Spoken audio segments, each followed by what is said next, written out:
Yeah, so hi everyone. Thank you for coming to Indigenous Peoples History of the United States teach-in. My name is Yushan, Hi, Mishika. and we're leaders at Take Action Inc., a youth-led nonprofit dedicated to empowering youth activists to take action for themselves and causes that are meaningful to them. So firstly, I want to preface by saying that we're not Indigenous, but many Indigenous voices guide and are featured in this teach-in. I also want to emphasize that this is a very brief historical overview. Obviously, Indigenous communities are not monolith and have distinct experiences and stories, and we're disheartened that we're not going to be able to delve deeper and focus on the accomplishments and culture and stories of specific communities. It would be both a disservice and impossible to capture hundreds of years of Indigenous people's history of the United States just in an hour. So we urge you to continue learning after this workshop, and we'll hold more in the future to cover more specific Indigenous issues and to continue this education. So this event is really meant to provide you with a truthful narrative of the United States, covering the uncomfortable and provocative parts of history and not sugarcoating the atrocities to hold those in power accountable. Its education continues to be robbed from many students in schools across the country as critical race and queer theory is banned in curricula. But we hope that this presentation can act as a foundation for you to continue to work with and learn more about local Indigenous communities and ultimately educate your communities as well. We also want to say that although we discuss numerous systemic atrocities, systemic atrocities Americans, specifically white Americans, imposed on Indigenous peoples, this history is truly about Indigenous survivance and resistance. Lastly, much of this presentation is guided by prominent Cherokee historian Roxanne Dunbar-Ortiz's incredible book called An Indigenous Peoples History of the United States.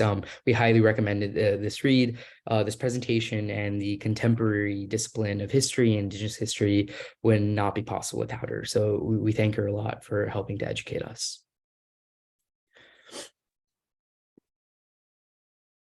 Yeah, so before we continue, we want to take a moment to acknowledge the lands on which we're settled upon. We are coming from many places today, and we want to acknowledge the ancestral homelands and traditional territories of Indigenous peoples who have been here since time immemorial, and to recognize that we must continue to build our solidarity and kinship with Native peoples across the Americas and across the globe.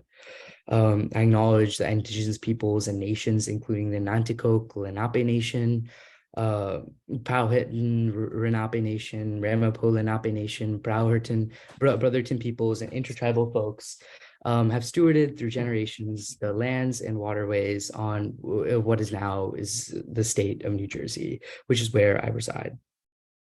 We invite you to join us in expressing our immense gratitude for the land we reside on and honoring the Indigenous people for continuously living, working on, and caring for this land. Additionally, we acknowledge that this country would not exist if it were not for the free and enslaved labor of Black people. We honor the legacy of the African diaspora and Black life, joy, and knowledge. And this land and labor acknowledgement is a reminder to reflect on the long-standing history that has brought us to reside on this land and to seek to understand our current participation and place within a long history of colonialism that remains today. We also encourage you to educate yourself about the Indigenous people, especially local communities, and make at least one commitment to support Indigenous and Black communities, which we'll provide actionable steps at the very end. So be sure to stay tuned. We as an organization understand that there's so much more we can learn, and that Indigenous and Black resistance have paved the way for activists today. So we'll always make sure to center those voices at the core of our advocacy. After all, this land will forever, regardless of the United States law, be Indigenous land. Yeah. So now I'm going to go into some overarching themes that will guide my presentation today. Yeah, if you could just go to the next slide. Thank you. Yep. So firstly, Indigenous folks have faced and continue to face violence, abuse, sexual violence, and genocides from the hands of white Americans. These stories are really difficult to process, so please take a moment for yourself if you need at any point in time during the presentation. And yeah, some of the main ideas that we're going to cover are colonialism, and American-inflicted genocide against Indigenous people, which are continuing and ongoing processes. It would be a misconception to think that these injustices are just in the past. Second, survivance. While many Indigenous stories feature pain and trauma and violence, their stories are truly defined by Indigenous survivance, life, and joy. Survivance is a term coined by Anishinaabe scholar Gerald Visnor, who to describe how Indigenous people not only survived, but actively resisted the ongoing pressures of settler colonialism. And three, solidarity. Many of us occupy space on stolen Indigenous land and are complicit in harm done to Indigenous folks. So we recognize that it's very important to actively support, listen, and learn more about and stand with Indigenous communities, as well as reflect on our present participation in colonial systems and our relationship with the lands we occupy. So I'll start with the sort of American origin story myth. We've all been fed this story of how Christopher Columbus came to the Mayflower and discovered America and built a civilization in the United States with the help of friendly, uncivilized Indigenous people.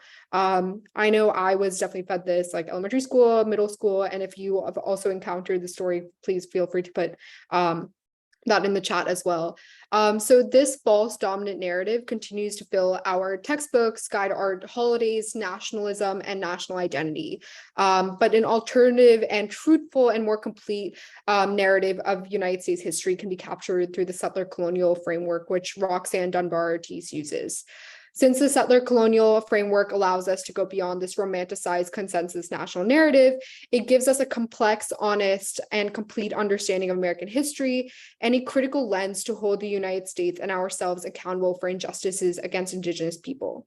So settler colonialism is an inherently genocidal policy, which explains that colonists and US Americans continuously and deliberately exterminate Indigenous communities in order to occupy their land and seize their resources. Before white settlers arrived, many Native American communities built thriving civilizations with elaborate government structures, cultivated crops that took centuries to domesticate, had networks of roads and water routes, and had sophisticated policies of diplomacy, government, and international relations. In fact, without these Indigenous advancements and esoteric knowledge of the land, white colonists would not have been able to survive and build and maintain their own nation. To acquire Indigenous land, Euro-Americans waged war against Native American communities, aiming to wipe them out through predominantly their inhumanity and partly the fatal diseases they carried. They did this by forcing Indigenous communities to sign treaties that US Americans would most likely renege on in the future. They pushed them onto reservations, often under military control, and tried to assimilate Indigenous children through brutal boarding school systems. But a crucial part of the settler colonial framework is also highlighting Indigenous agency, survivance, and resistance against colonialism throughout history. I also want to add that genocide is not only the physical dissemination of a group of people, but it is also an intangible erasure of these people and the injustices they faced in history books, current events, and daily conversations. So Roxanne Dunbar-Ortiz mentions this idea of firsting and lasting. So it's the idea that US Americans are unintentionally and intentionally complicit in this practice because we celebrate the founders of the United States, George Washington and Thomas Jefferson, without acknowledging that they did not find America, but seized it, and sort of thought of Indigenous people as the primitive people of the past. It sort of is the idea that Indigenous people communities don't exist anymore. They're sort of a thing in the past, a romanticized image. So it's really up to us to ensure that we know our history and make sure that history is told correctly. So in an attempt to replace the American myth with Indigenous origin stories, we wanted to introduce you to a sacred origin story that many numerous diverse Indigenous communities have. They have different ones, but the one we wanted to showcase one is from the Hopi community, which is a Western group of the Pueblos people. So we'll just play it for you. And many of these other stories are also can be found on PBS.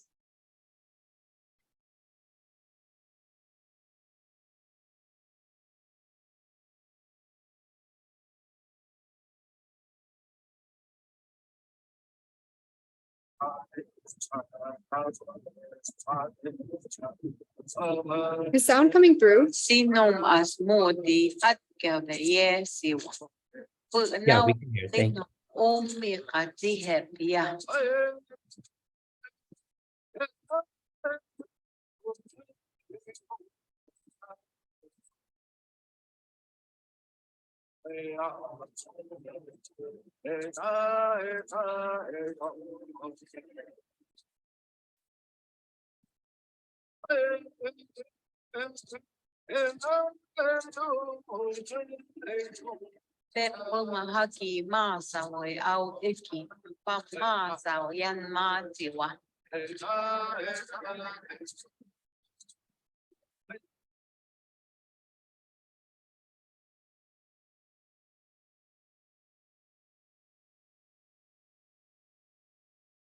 So we wanted to continue on with the story by focusing on when British settlers first built their colony or established their presence in the United States, which was around 1620.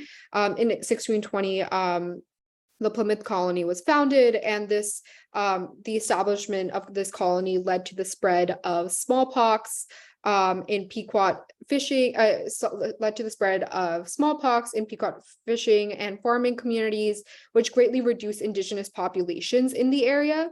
Those who survived had little means to fight over exploitation and sort of land grabs. But after 16 years, Indigenous communities recovered and resisted white settlers taking Pequot territory in Connecticut, which led to the Pequot War, which was sort of one of the first colonial wars that sort of started this precedent for much more a longer history of warfare. So Anglo settlers often entered Indigenous villages and brutally attacked and destroyed unarmed Indigenous women, children, and old people using unlimited violence and unrelenting attacks. They started the ritual of scalp hunting, a common practice in settler warfare, especially after the 1670s. So colonists put up bounties for Indigenous scalps or heads, building a privatized enterprise where a common white person could contribute to warfare. This type of war of annihilation and systematic warfare was unfamiliar to Indigenous communities, as Indigenous communities had their own ways of war, which were highly ritualized, had mostly to do with individualized glory, and resulted in few deaths. Different groups of colonists also used and manipulated Indigenous communities to fight their battles against each other. One of the biggest examples of that is the French and Indian War, which sparked the American independence movement, but it was basically an Indigenous proxy war on behalf of the French and British. So I'll just show a brief clip of that so we can get an introduction on that. From the very beginning, colonialism in America meant competition. European countries were eager to gobble up as much land as possible in the New World. Sometimes this competition turned into open warfare, and the French and Indian War is a perfect example of this. Here's a crash course of 5 things about the war to get you up to speed. North America was a big, beautiful place full of endless opportunities, and Great Britain and France each wanted a piece of the action. The British controlled their 13 colonies and were looking to expand west. The French occupied Canada and were looking to expand south. It was inevitable that they bump into each other, and that's exactly what happened in the Ohio River Valley, an important trading area with access to the Mississippi River. The French and Indian War marked the debut of 21-year-old George Washington, a lieutenant colonel for the militia in the British colony of Virginia. In 1754, he was ordered to protect a British fort near what is now Pittsburgh. On the way, Washington encountered a French military unit, and the two sides fought in the first battle of the French and Indian War. The Battle of Jumonville Glen. Washington was young, but he was quickly gaining the experience he would need to eventually command the Continental Army. Years of territorial scuffles turned into full-blown declarations of war in 1756. As fighting broke out, the British and French sought allies among the local Native American populations. The French were familiar with many tribes through trade and recruited the Potawatomi, Winnebago, Ojibwa, Mississauga, and the Huron, while the British turned to the Iroquois Confederacy. So in addition to these wars, it would also be a misconception to think that white settlers easily won these wars. Indigenous communities continuously resisted and made a large impact by often burning settlements, capturing and killing settlers. Another way was that the Cherokee Nation in Georgia even played colonial powers against each other, specifically the British in the north and Spanish in the south, which were both trying to encroach on their lands. So they played them against each other for their own interests. Another way was that Indigenous communities also developed guerrilla warfare tactics that were incredibly successful. In King Philip's War, which was a war of resistance, where the Wampanoag people and their indigenous allies attacked settlers' isolated farms. In that, they basically used a form of guerrilla warfare that relied on speed and a sort of caution in striking and retreating. And many white settlers were very terrified of this tactic. But eventually and ultimately, however, through unrelenting inhumane violence, burning, looting, enslavement, genocide, manipulation, smallpox spreading, and mass migration, white settlers eventually were able to gain dominance of the East Coast by the early 1880s, and then the entire country by 1848. I also want to mention that many of these colonial wars and future wars and violence with indigenous communities helped the United States build the military prowess it has today, because they practiced the intense warfare techniques, mechanisms, and terms that they have today by fighting indigenous communities in the United States. So now I want to continue on to Manifest Destiny. So as these colonial wars are going on, a big part of American identity and culture becomes this need for and right to westward expansion. And the philosophy and marketing campaign on westward expansion was driven by the concept of Manifest Destiny, which was the belief that the United States was destined and divinely ordained to expand across the entire North American continent and spread democracy and capitalism. Manifest Destiny motivated people to leave their homes and head west in search of greater opportunities. It also inspired measures to remove or destroy the Native populations in the area. In the future, Manifest Destiny is compelled the United States government to also expand and colonize internationally. But in this sort of situation, initially the Appalachian Mountain Barrier stood as the United States western frontier, but American settlers kept on pushing this frontier until they sort of reached the end of it in 1848. The United States reached the western coast of California. So after the Louisiana Purchase in 1803, former President Andrew Jackson forced remaining indigenous nations out of the East and squeezed them into small plots of land, which were already inhabited by other indigenous communities. And basically, this was an extremely, extremely horrific event. And we sort of have a video that sort of captures the atrocities of this historical event.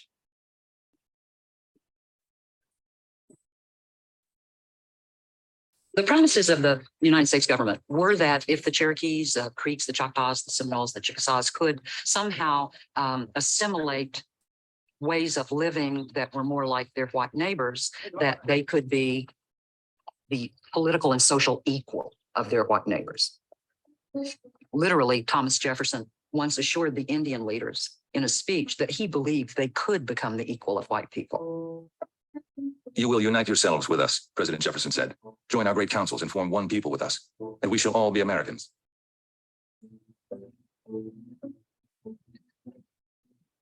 But the end of the 1800s saw the first stirring of a populist political movement that sent tremors through Indian lands all over the East. This hard-edged new movement found voice in Andrew Jackson. In his first address to Congress, President Jackson announced his intention to do as his voters pleased, which is to say rid the East of the Indian tribes once and for all. The Indian removal bill was Jackson's first priority once he was in office. It did reflect a fundamental shift in the way that America was beginning to define itself. The thinking of the day becomes more racist, that the Cherokees are inferior and cannot be like the whites. The legislation passed, and President Andrew Jackson's signature made Indian removal the law of the land. The people are told they have 2 years to remove themselves peacefully with support from the federal government, supplying and make sure that they get their payments. And only a handful of people leave. They continue planting their fields and making improvements on their farms. That was their land. They weren't going to leave.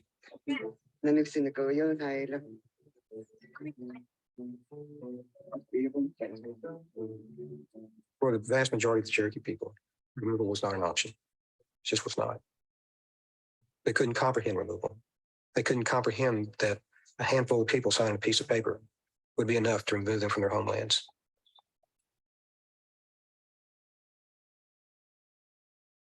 On the morning of May 26, 1838, 3 days after the removal deadline, federal troops and state militia began what they called the Assembly of the Cherokee People. Everything that wasn't actually on the person now belonged to the state. And they were forced out into their yards and onto the roads with whatever they had on their back. It was early December before the final group began the 850-mile trip. By then, the long line of Cherokee travelers stretched from Illinois into Kentucky, unbroken in places for 3 miles.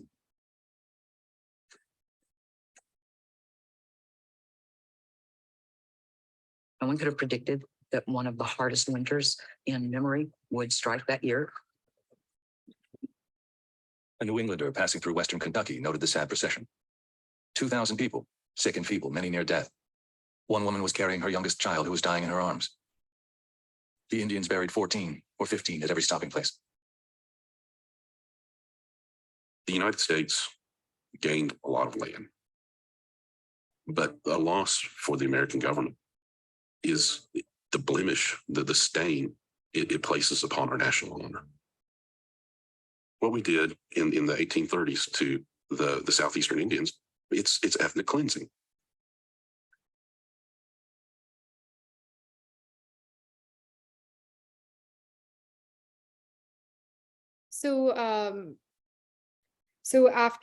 So basically, Andrew Jackson enacted the Indian Removal Act of 1830, and that set a very impactful and powerful precedent on the relationship of Indigenous lands and the U.S. federal government. Indigenous nations are regarded as domestic dependent nations subjected to the power of the federal government, but their people have no representation in the government that they're subjected to. It also set a precedent of the American government forcing or manipulating Indigenous nations into treaties which rob them of their land and their sovereignty, which then later governments often reneged on or didn't stick to. Lastly, after or sort of completing westward expansion, it sort of led to another sort of evolved mechanism of genocide and extermination, which was known as the reservation era. So a reservation is an area of land managed by a Native American community under the U.S. Bureau of Indian Affairs. There are approximately 326 indigenous reservations in the United States, even though there are more than 574 federally recognized tribes. This is because some indigenous communities have more than one reservation. Some share reservations while others have none, often due to a lack of federal recognition. Because of past land allotments under the Dawes Act of 1887, some reservations are fragmented or privately owned by non-Indigenous people. So removal and settlement on reservations serve two purposes for the United States. First, it cleared land of Indigenous peoples for westward expansion. And secondly, it permitted the United States to carry out a program of assimilation against Indigenous communities and sort of help help them become communities of small farmers. Neither of these goals were truly met, and as a consequence, Indigenous peoples who resided on reservation lands often became dependent on food rations provided by the federal government. The reservation era is also problematic in terms of Indigenous peoples' self-determination. While living on reservations, Indigenous members were and are policed by federal officers referred to as Indigenous or Indian agents. And Congress also interfered in Indigenous sovereignty with the passage of the Major Crimes Act in 1885. As a consequence of the Act's passage, Indigenous nations are no longer able to adjudicate violent felonies such as murder, rape, and kidnapping among their people and their traditions, norms, and customs.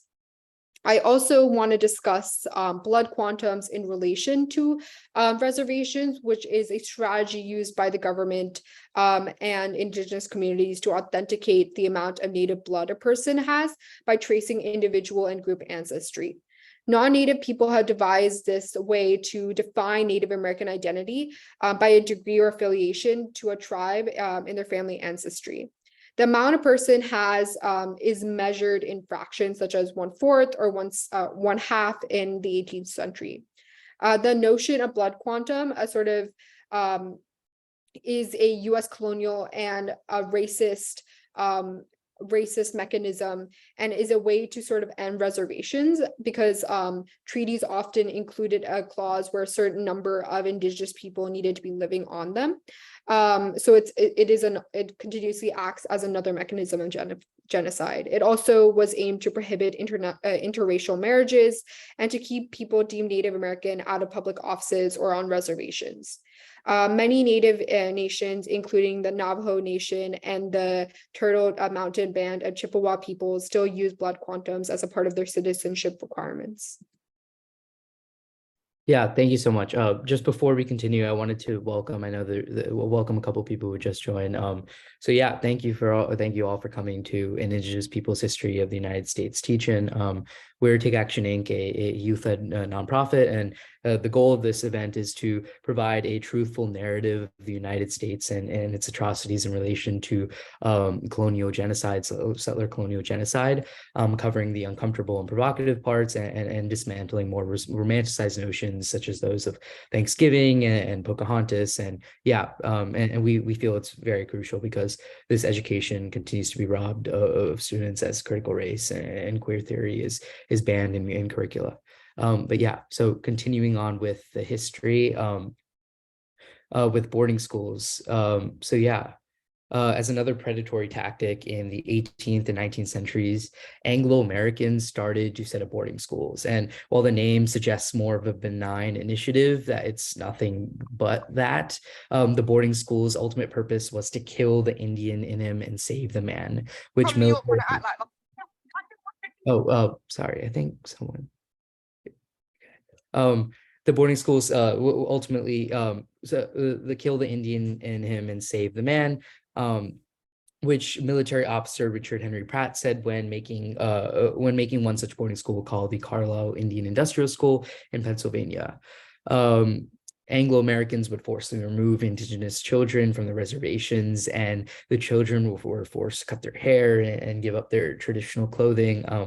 They had to give up their meaningful native names and take English ones and couldn't speak their native languages and were punished for it.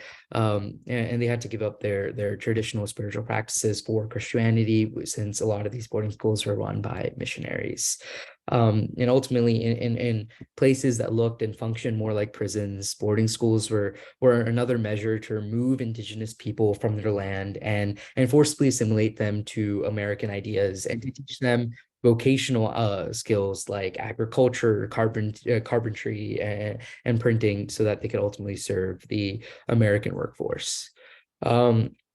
This continued history of forcibly removing Indigenous children from their land, family, and heritage continues to fuel intergenerational trauma today, and is why much of Indigenous law is, as we'll talk about later, is centered around keeping Native kids with Native families in order to preserve Indigenous traditions when colonists aim to eliminate it. It's also important, we all, as one of our overarching themes, we think it's very important to address Indigenous agency and resistance. Since boarding schools were the first time when Indigenous people from across the country were coming together from different communities and tribes, they fostered what scholars call a pan-Indian identity, which built solidarity to bolster their activism.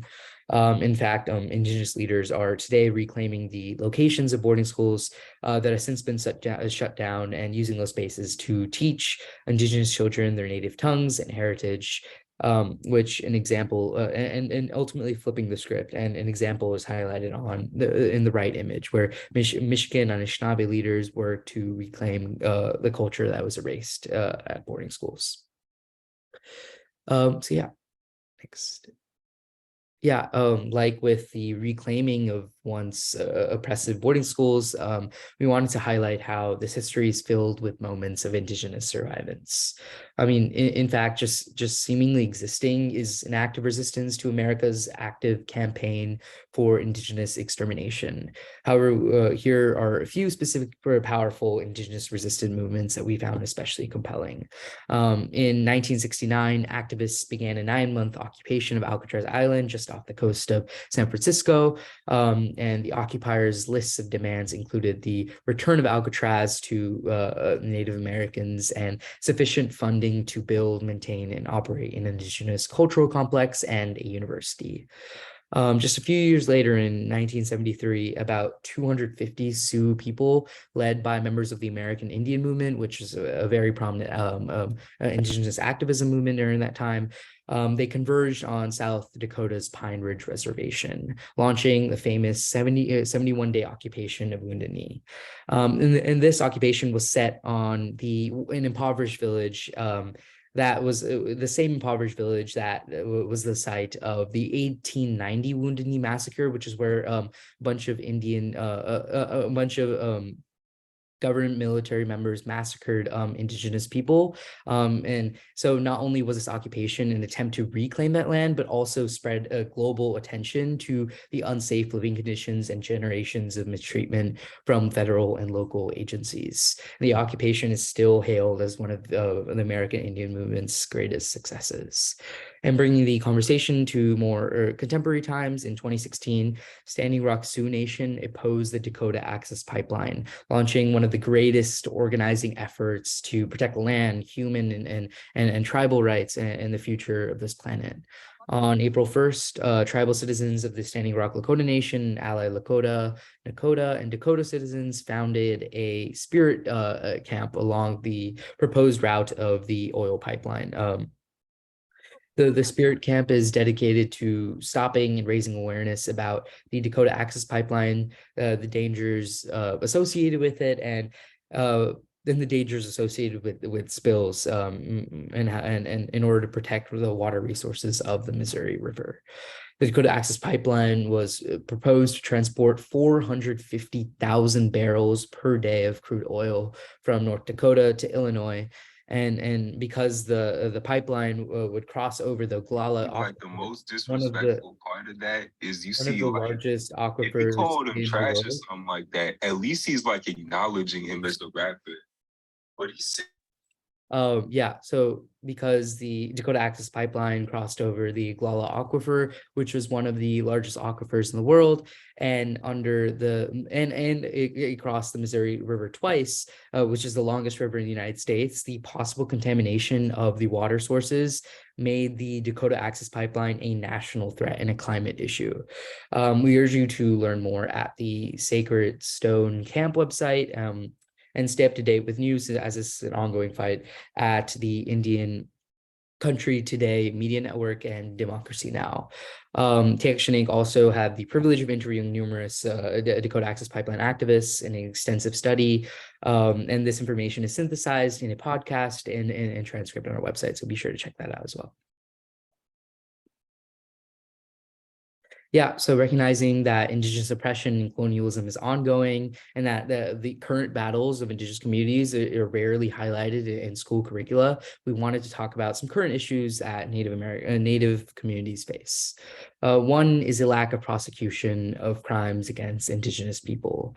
This is in combination with the complexities of dealing with state, local, tribal, and federal law, but also due to negligence of local authorities and local police forces. And I'll be talking a little bit more about the lack of prosecution in relation to murdered and missing Indigenous women. Secondly, oil pipelines and man camps. So I just talked about this, but and due to years of robust resistance and advocacy from Indigenous communities, the Keystone XL pipeline was fortunately terminated under the Biden administration, but the Dakota Access Pipeline continues to function, violating tribal sovereignty, polluting waterways, and creating man camps or labor camps, which have high rates of violence, particularly sexual violence that disproportionately harm Indigenous women. Indigenous communities are disproportionately exposed to environmental contaminants based on where they live, and the federal and state governments are simply just turning a blind eye. And because it's lucrative to them, they make it easier for exploitative and polluting enterprises to access tribal lands. Despite important Indigenous philosophies and on their relationship with the land and its resources, Indigenous peoples and activists often are excluded or overlooked in climate change discussions, which we think is incredibly important and must change. Another big issue, which we feel is less talked about in context of the Indigenous community, is voter suppression and how exploitative voting and zoning maps are aimed at diluting Native voices and votes. And finally, economic deprivation.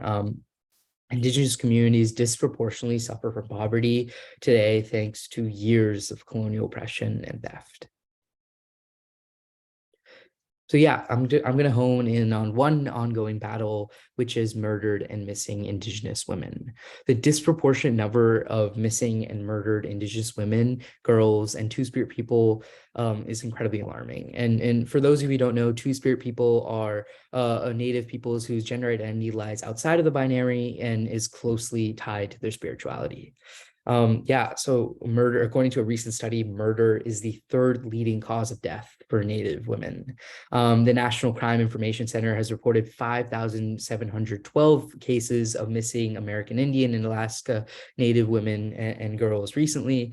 And because of a lack of cooperation and negligence from local police and government, which I was talking a little about before, hundreds more go unreported and undocumented. In fact, the U.S. Department of Justice missing persons database has only reported 116 cases, which is a small fraction of the reality. So the majority of these murders are committed by non-Native people on Native-owned land, which creates for an incredible challenge during the investigative and trial process, because the federal government handles all cases related to Indigenous people on Native lands, but they can't try non-Native people on reservations. So there's a bit of a technicality there.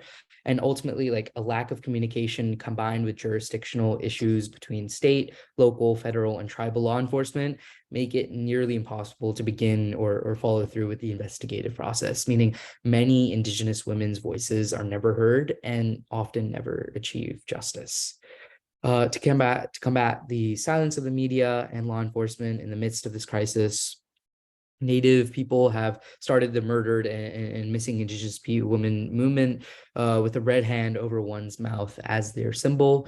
So in terms of support, we encourage you all to support the movement by wearing red on May 5th, which is their National Day of Awareness, posting on social media, safely attending an event, prayer circle, or candlelight vigil hosted in your community if any are taking place near you, posting a list of women that are missing from your community, and working with Indigenous leaders to create a memorial for those lost. Yeah, so now we're going to spend a little bit of time talking about the Native American Rights Fund and their amazing work in preparation for our guest speaker tomorrow, which we encourage you all to come to. So yeah, founded in 1970, the Native American Rights Fund, or NARF, is a nonprofit legal organization that advocates for the rights of Native American people, providing legal representation and assistance in cases involving tribal sovereignty, land and water rights, natural resources, education, and more. Their mission, simply put, is to hold governments accountable through litigation, legal advocacy, and legal expertise. Just to highlight a few instances of their work and successes, they worked on cases such as the defense of the Indian Child Welfare Act, which was recently upheld in the Supreme Court, and aims to keep Native children in Native houses in order to protect Indigenous culture, which is incredibly important given the history of forced removal and assimilation that we talk about in the context of the boarding school system.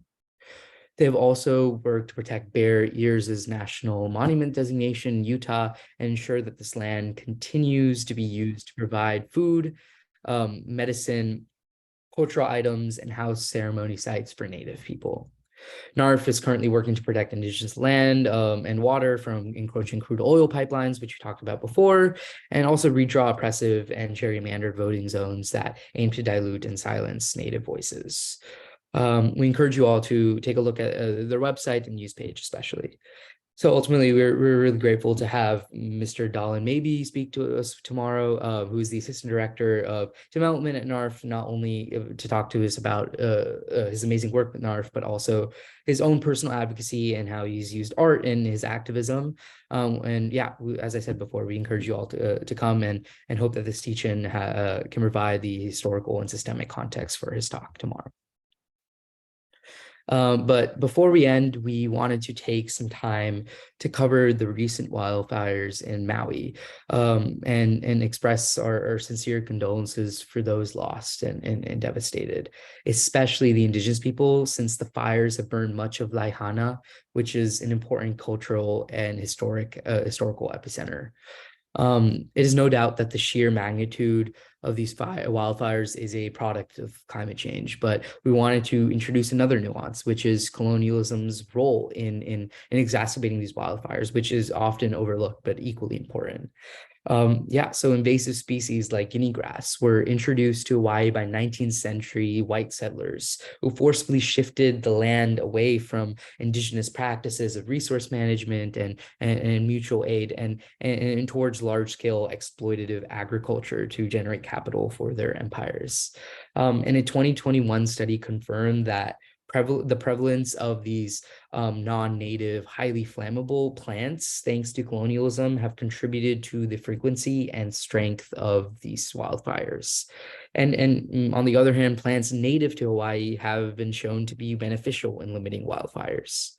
Making matters worse, big oil companies, foreign investment, and tourism, all repercussions of colonialism and continue to subjugate the island's Indigenous people and land, contribute to the burning of fossil fuels, and which leaves Maui incredibly vulnerable to the climate crisis and natural disasters like hurricanes and wildfires, as we saw a couple of weeks ago. But we thought it was equally important to cover how Native people did not remain silent. In 2020, Maui's indigenous communities like Kanaka Maoli that have fought to preserve and cherish their land for centuries sued the world's largest oil and gas companies, which continues to make its way through state and federal court today. So ultimately, the atrocities at Maui teach us the importance of decolonizing policies and our thinking in the post-colonial world, and including indigenous knowledge and remedies in the climate fight. Yeah, so equipped with this sort of this broad history, we wanted to leave you with some tangible action items to support Indigenous communities in their active fight for liberation. So one is to donate to Indigenous organizations, movements, and mutual aid. So a couple organizations just off the top of my head is the Dakota Access Pipeline movement that I talked about, the Native American Rights Fund, who we'll be speaking with tomorrow, Indigenous people movements, and these are just a few. So we encourage you to help to donate to those, and also to shop from Indigenous run businesses, which is incredibly important when considering the disproportionate poverty that Indigenous communities suffer from today, thanks to colonialism. 3, actively listen to Indigenous voices and attend Indigenous events, seminars, and workshops.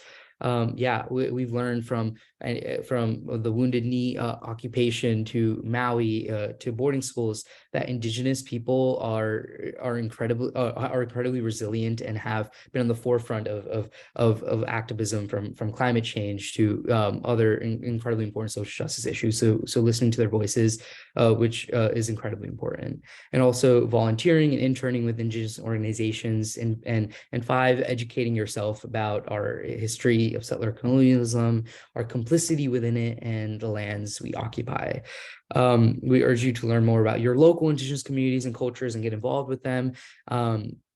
And also, considering that this history is rarely taught in schools and it continues to be challenged amidst state level challenges in places like Florida and Texas, we urge you to share this information and resources with your community members.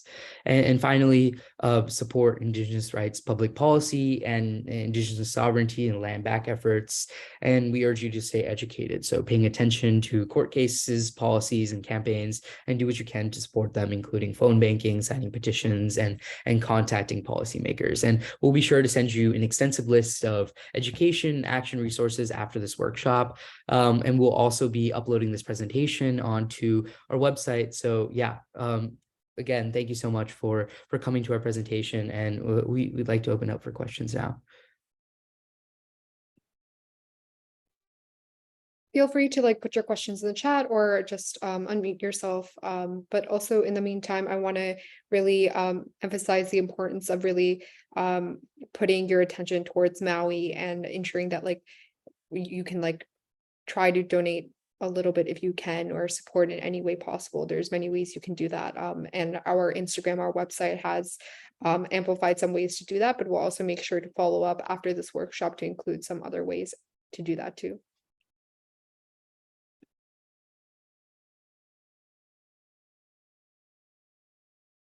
We know that this presentation went by really fast, went through a lot of information very quickly. So if you would like us to go back in the presentation as well, let us know any sort of questions, please feel free to ask us.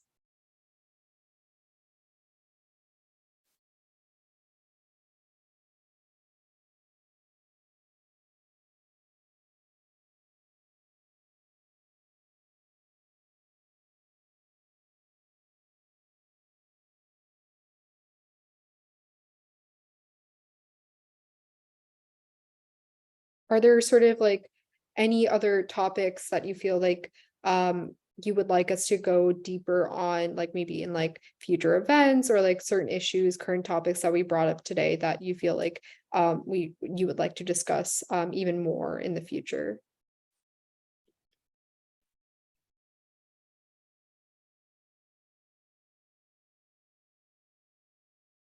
Also feel free to if you have any feedback for us, that would be helpful as well.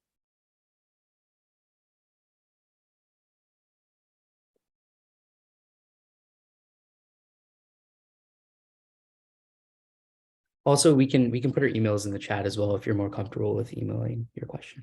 Yeah, we'll definitely make sure to follow up. If you didn't sign up through our sign up form, please please message me so that I can make sure to email you those resources we mentioned. I want to make sure that we still stay on call just in case there are any more questions. So in the meantime, I'll just share some resources or some sort of historical resources we used during the presentation. So this website is where you could find a comprehensive, sort of very interactive timeline on, again, in the Indigenous perspectives history on Indigenous perspective on United States history. So it literally traces landmark events, both in terms of survivance, resistance, but also in terms of colonialism. And it goes all the way from 1492 all the way to modern day. So I urge you to check this out. This goes much more in depth than we actually went today. Another resource is This one's by the Smithsonian. It has really great videos, really great, like it dives deeper into very specific topics. There's also, I believe, a toolkit on land acknowledgements. So we encourage you to follow some of this guidance, like follow some of these steps on land acknowledgements, to include those in any sort of gatherings, events, organizations, or sort of university meetings you have. That's really important. And then another resource. So I don't know if you've heard of this podcast, but it's one of my favorites. It's by Rebecca Nagel, and it's called This Land. It's truly, truly phenomenal. It discusses a federal lawsuit that threatens like tribal sovereignty, and it really has very consequential impact. It also discusses tribal law, the Trail of Tears, sort of like the status quo of Indigenous communities in Oklahoma. So I really, it's a very like, I'm engaging and very informative podcast. Yeah, she's definitely Rebecca Nagel, the host, is definitely a very engaging storyteller. And her most recent season dealt with the Indian Child Welfare Act, which was challenged in the Supreme Court just a couple of months ago. So it was very up to date and recent.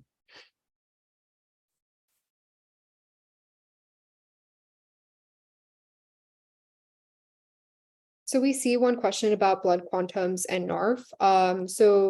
Actually, like I'm not very much informed on this about a NARF's work with blood quantums, but if you're coming tomorrow, feel free to ask Dalen about that, or I can make sure to do some research about that, or ask Dalen that for you and then get back to you about that.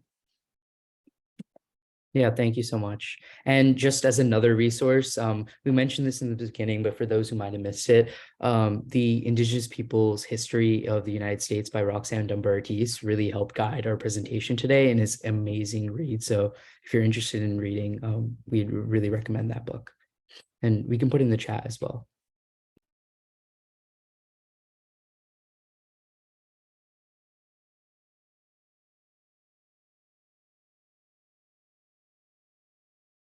Yeah, sure. I'll write. I got it. Yeah, okay.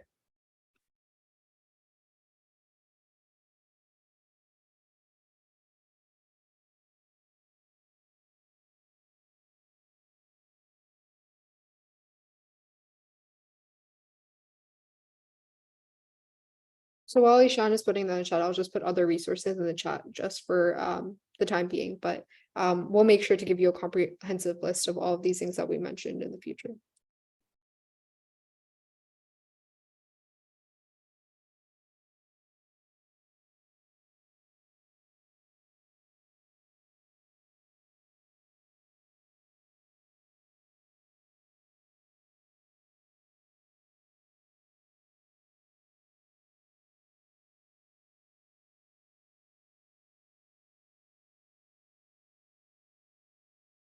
Were there any parts that you found confusing or surprising throughout this presentation?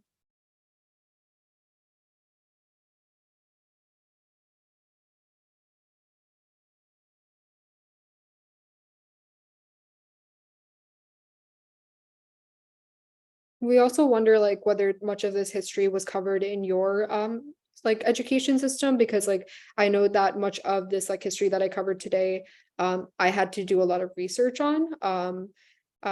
It wasn't something that was accessible in my schools, which is like a great injustice. So I want to make sure that like the information that we're covering today is comprehensive, but also compensates for our like education systems.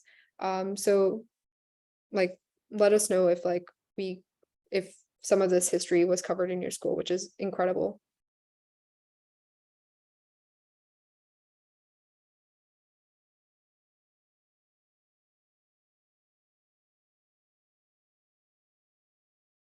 Yeah, thank you so much. Thank you. Thank you. So if there aren't any questions right now, we'll probably end this session, but we'll follow up with the presentation, all the resources that we had, as well as our emails if you have any other questions. And we really, really hope that you can come to the talk tomorrow, because it's we're truly going to dive deeper into like the current issues, the current legal battles that NARF is dealing with. So yeah. Yeah, the timeline website. Yeah, 1 second. Yeah, so we encourage you all to come tomorrow. It's at 4 p.m. Eastern Standard Time. It's called Native Philanthropy.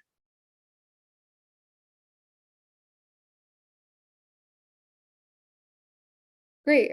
So we'll end our meeting for today, but I hope to see you tomorrow. Bye. Thank you.